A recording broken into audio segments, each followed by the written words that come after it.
twice a day, and then they get hay all day long. They love it. So yeah, and so that's their diet, and so they have a pretty good diet. And so that's another reason he does beef pulp. Yeah, it's kind of like molasses, but it's kind of like a hard shredded thing, and we just put that in their bowl with their grain, and they just eat it all up. So the other thing that alpacas give us is hair, of course. Yeah. When I say fiber, that means hair. So I call it fiber. So what you're playing with is alpaca fiber. And so there's two types of alpaca. There's Wakaya and Surrey. All of my boys are Wakaya. They look like a teddy bear, and their hair kind of grows out. Whereas a Surrey, their hair kind of hangs down. Okay? Now, this is Surrey alpaca. So you've been feeling Wakaya, now feel Surrey. That feels much closer to what I anticipate. This feels almost like our hair, don't it? Yeah. Yeah. I do not have any Surreys, but I have a friend that has quite a few, and she gave me some fiber to share with you guys. Do you have anybody that uses that on a spinning wheel? Oh yeah. Oh. We don't waste anything. Yeah. That's actually what got me interested in all of this. Spinning? I was looking around online for more hobbies to get into. Needle felting is a great fun hobby, and I'll show you about that too in just a second. But so when you shear the alpaca, because we're up in Florida, I shear twice a year. We do it in April and again in August, and that way they stay cooler because their hair is very thick, and we have some good fiber boys, so their hair kind of grows. We take the backs of them, that's called the blanket, and we have that made into yarn. So this is what you were talking about, just some yarn. That was, oh wow, that's a lot softer. So that's after it's been put through the. That feels a lot better on my skin than the sheet. That you're playing with is just sheet has lanolin in it, so it makes it kind of sticky. Alpacas don't have lanolin. Okay. This is what we call coarse spun yarn, and I have eczema. I'm starting to wonder if that lanolin stuff is what my skin is reacting to. It could. Because they've put on like wool jackets or a coat, and their back just turned red. Yeah, it's very possible. Lanolin's kind of rough, and it can mess up your machines and everything if you don't get it all out. But now that's horsehair. no, this is alpaca. Oh, okay. This is just called coarse spun yarn. So this is some that I made, and it's just different. You can make it different thicknesses. You can put little knots in it like that, and it's just kind of neat. So in November, I'll be going back to my shearer's place, and we're going to. She has all the equipment. I have equipment here, but she has the commercial equipment, and we'll make a whole bunch of yarn. Yeah. Because she's got all my stuff. And my hair's a different color. This is sterling and some heavy and a little bit of everybody in that. Now,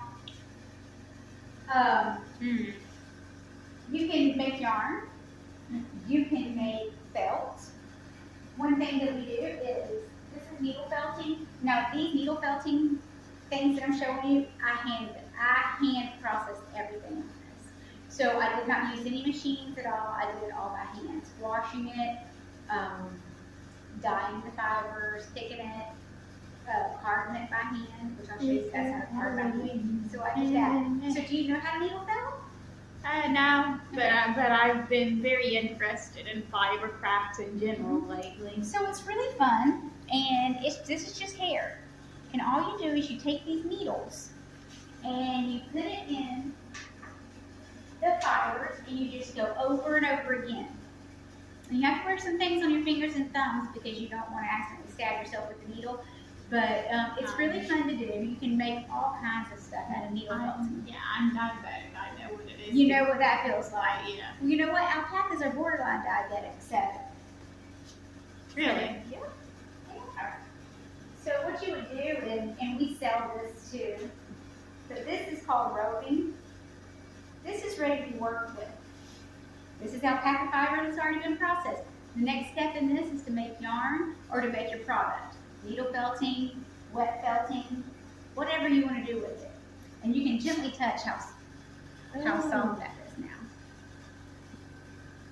Oh, wow. And so it's ready.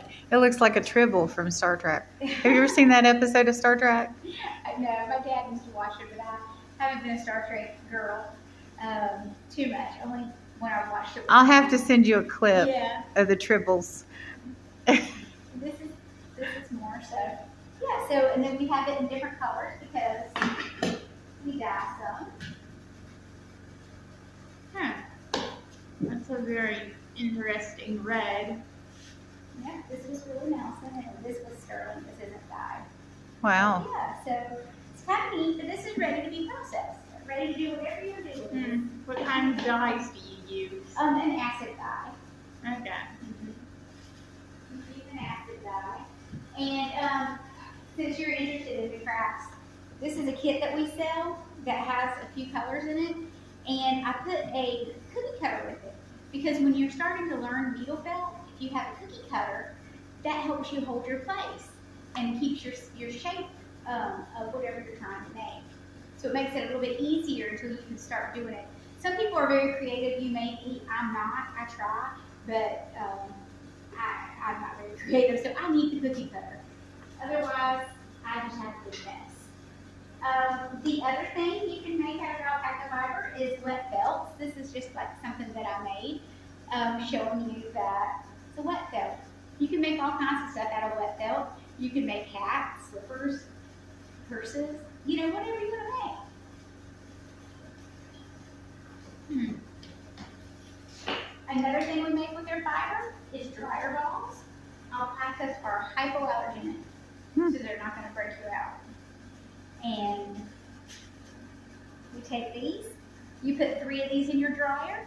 They take the place of the dryer sheets. They last a lot longer than a box of dryer sheets. And if you want a smell, a scent, certain scent on your clothes, you can just put some essential oils on them and throw them in the dryer.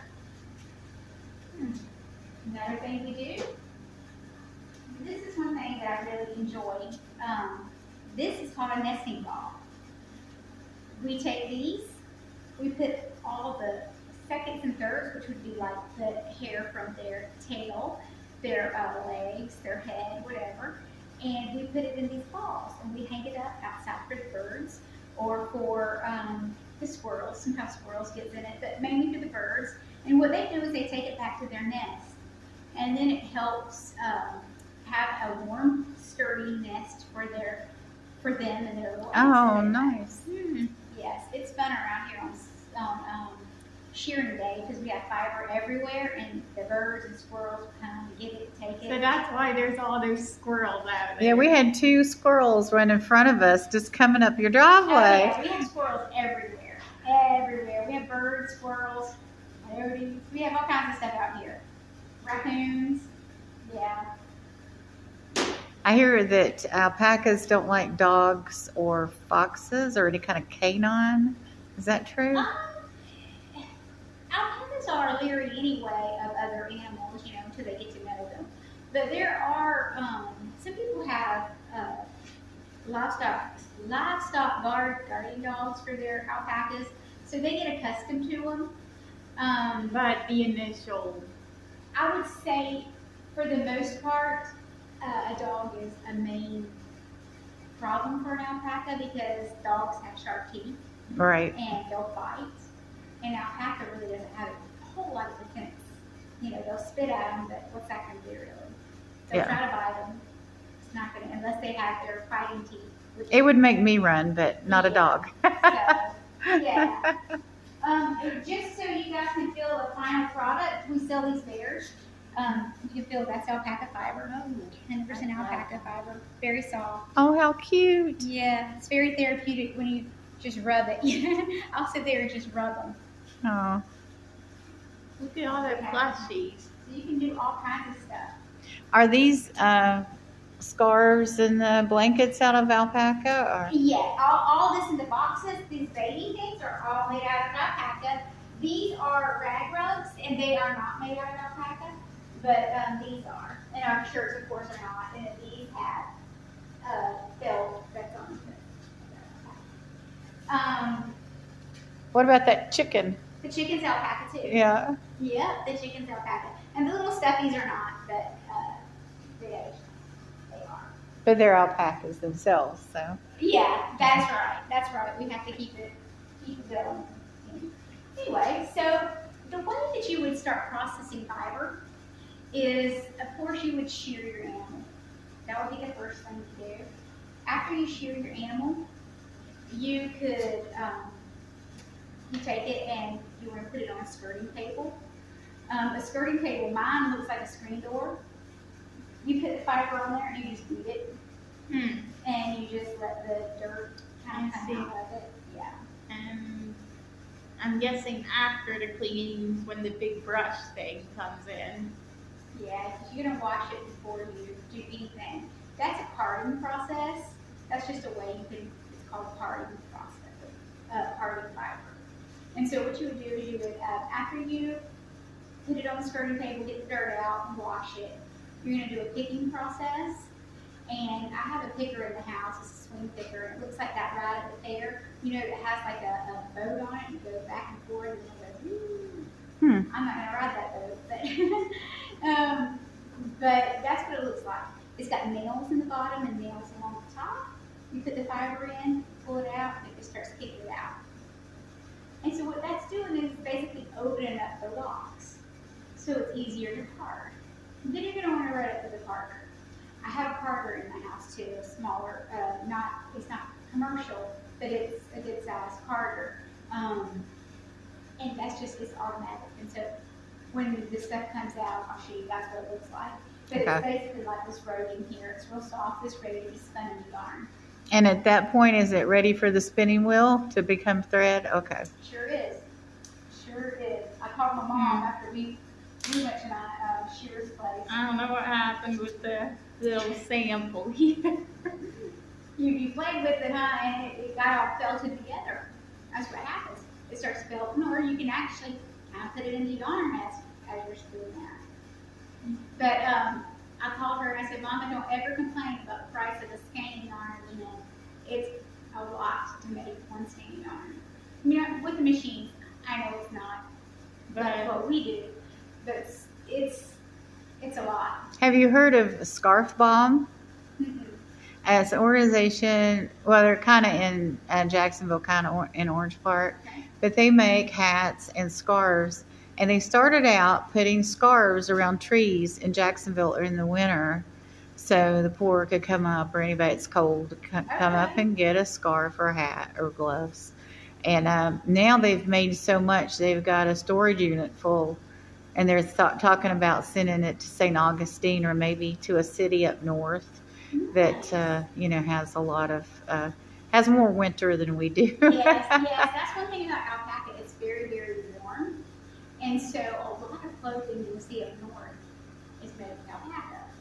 Oh, okay. Yeah, and so like these socks, they're very extremely warm. They're made out of alpaca fiber, and my daughter is she's a firefighter for forestry for the wildland firefighter, and they call me and they're like, send us some socks. And so I'll order socks for them.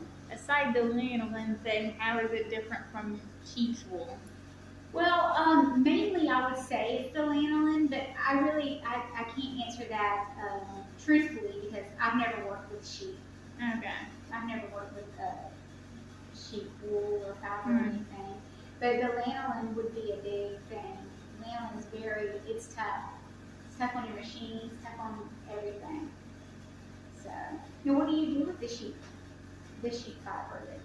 I've not worked with sheep fiber. I will have an immediate bad reaction with even just wearing anything. Yeah.